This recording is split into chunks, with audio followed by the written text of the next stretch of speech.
जय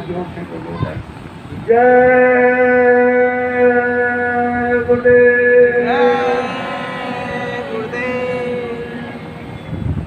देखिए भाई साहब, गुरु महाराज ने कहा था कि आप जब जाओगे तो देवियां तुम्हें रोटी खिलाएंगी और तुम बड़े प्रेम से खा लेना, बोलना कुछ नहीं, और मेरी बात कहें तो बता देना और अपनी कोई चर्चा मत करना।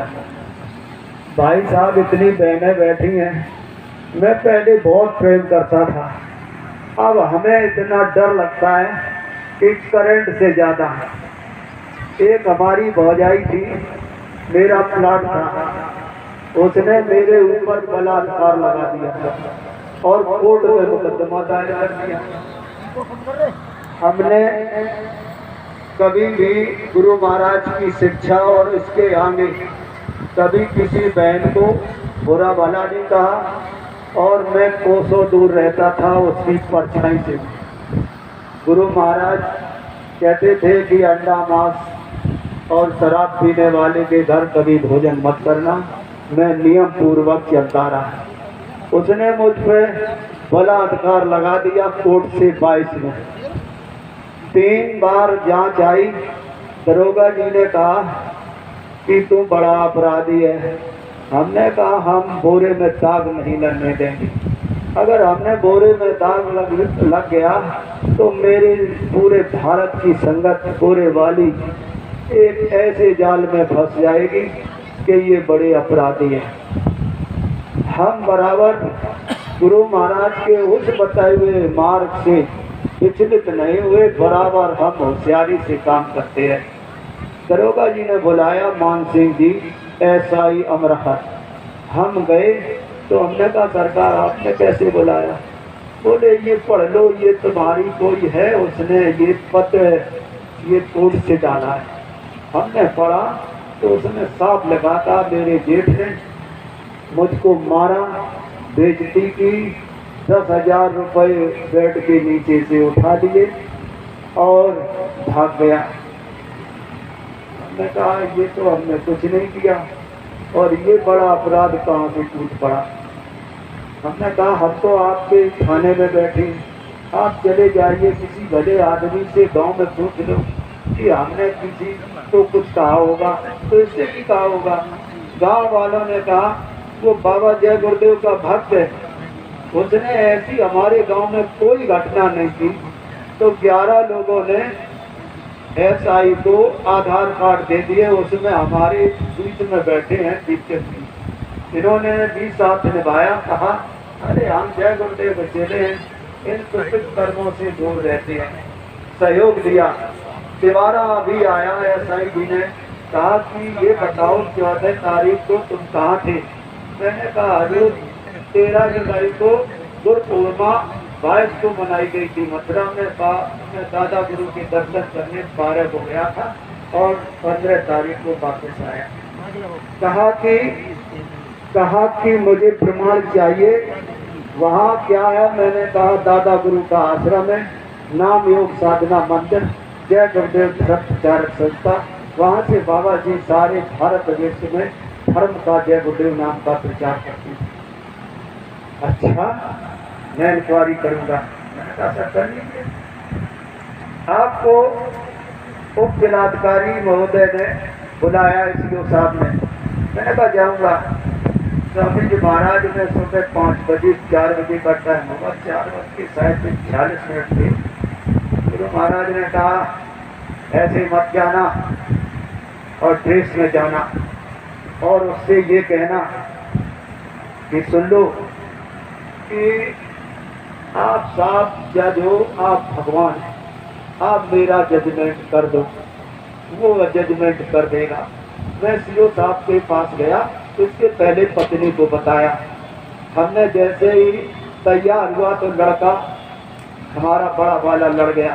मैं नहीं तुझे ले जाऊंगा, चला जा, तुझ पे मुकदमे लग जाने दी, हम तुझे छुड़ाएंगे नहीं। हमारी पत्नी ने कहा क्यों नाराज होता है, पापा को चोट लगी है वैसे। तो मैं पहुंच गया, लड़का ले गया। ये साहब के सामने उपस्थित हुए। कैसे मामले में आए हो? ये तुम्हारे चोट लगी इस मामले में? मैंने कहा नहीं। ये कैसे लग गई? हमने कहा सरकार राक्षसों का जोर बढ़ता जा रहा है, दारूबाजों ने मुझे मारा है। 160 गड्ढे मेरे खेत में पड़े थे, वो जबरदस्ती उसी में पानी लगा रहे थे। हमने मना किया तो सबने मारा, कुछ पाए ही थे। हमने कोई उनसे कुछ कहानी न पाली की। अच्छा कहाँ का है मैटर? मैंने कहा जनपद औरैया कुशवाली औरैया का है, कन्नड़ गाँव का है।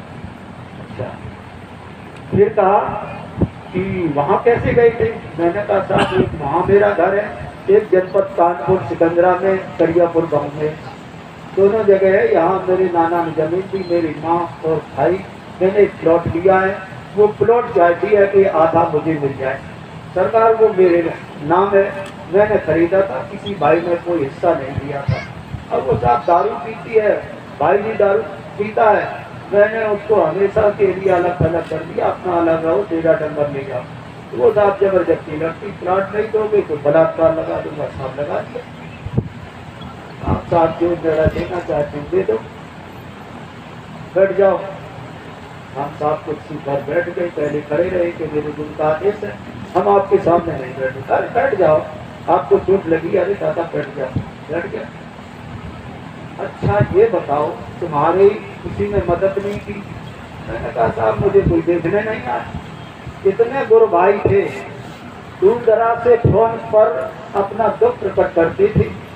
साहब हमारे कन्हैया जी वो भी दुख प्रकट करते, और किसी सत्संगी भाई ने मुझे मदद की क्या कहे देखने तक नहीं आया। मैं सब जगह दौड़ के गया। कानपुर हेडट में था तो कानपुर के प्रेमी रामशंकर से कहा भैया मेरी पत्नी भाई और हम है, मुझे खाना दे जाओ। कह रहा मैं गड्ढे काट रहा हूँ, 2 दिन तो आ नहीं सकता। फिर मैंने एक राजू भाई चौहान थे, उनसे संपर्क किया, आनंद मिश्रा जी के, उससे नाम पूछा, पता लिया। मैंने कहा अरे भाई हमारी पत्नी हम है, खाना दे जाओ, तुम कानपुर में हो। कह रहे मैं बाहर हूँ, मैं तुम्हें खाने पीने की व्यवस्था अभी कर रहा हूँ, भेज रहा हूँ। भाई साहब खाना आज भी नहीं आ रहा है। ऐसे ऐसे सब कि भाई साहब कहाँ से हम दम लगाएं, कहाँ तक हम दौड़ें। तो जब हमारे जैसे लोगों पर ये आतंकी, ये दारूबाज हमला करते हैं तो हमारे प्रेमियों का शायद रहना जीना कैसे होगा। हमने सोचा कि एक तो डर बहने हमारी संगे और एक तो पड़ोस में रहती है, तो मेड़ की लड़ाई, बकरिया की लड़ाई, ये सब बड़े अधिकार में झोंक दिए। क्योंकि नारी शक्ति का प्रधानमंत्री ने सर्वोपर वरीयता दे दी है, इधर हरिजनों ने दे दी है। अब तो आफत पड़ी है कि हरिजन एक न लग जाए, इधर पड़ी है कि कहूँ बलात्कार न लग जाए। अब हमारा धर्म प्रचार बाबा जय गुरुदेव को कैसे चलेगा? अब कहा हमारे कुछ प्रेमियों ने पंकज महाराज के पास जाओ और कहना उनसे कि लिखित मोहर लगा करके थाने की मुझे दे देना। हमने कहा कि बलात्कार लग जाए, हम जेल काट लेंगे, लेकिन पंकज के पास घुटने नहीं देखेंगे ना, हम पकड़ा जाएंगे, वैसे रूप जाएंगे। अब समय हो गया है तो गुरु महाराज ने 2 बार हमें दर्शन दिए, कहा कि तेरा हाथ टूटा है 2 बार, जब पलस्तर टूटेगा तो लोगों को दिखा देना, मैं डॉक्टर हूँ, तेरा कहीं से फ्रैक्चर नहीं है। ये मेरे की दया हुई। जय गुरुदेव।